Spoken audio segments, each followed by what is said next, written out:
Мен Геленка Марина, 5-ші сынып оқушысы. Ыбырай Алтынсарин, кел балалар оқылық. Бір құдайға сыйынып, кел балалар оқылық. Оқығанды көңілге, ықылас пен тоқылық. Оқысаңыз балалар, шамнан шырақ жағылар. Тегілемін арылдына, іздемей ақты болар. Бала жатыр төсекте албыраған, әке жатыр еденде қалжыраған. Түн күзетіп ана отыр қоршанары, шарасыздан шаршаған жаудыраған. Түнім нау, тамызым маужыраған, тауыма нау шымылдық салбыраған.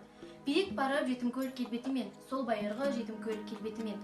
Айдынында аққулар ұйықтап жатыр, сайдан соққан самалмен тербетілген. Бақыт деген не өзі? Бақыт деген не өзі деп бастады топ таласты. Бірі оны үйден іздеп, бірі қырдан дарасты. Бір айтады, бақыт деген барлық байлық емес пе? Керегінше киіпсең, бақытсың демес пе? Бір айтады, жоқ, бақыт деген қолың жетпес мансап қой. Жұрттан көрі жүрсең ерек, соның өзі жақсап қой. Бір айтады, бақыт деген жүйрік мініп той тойлау. Ісің болмай кебеңменен, қарның тойса карт ойнау.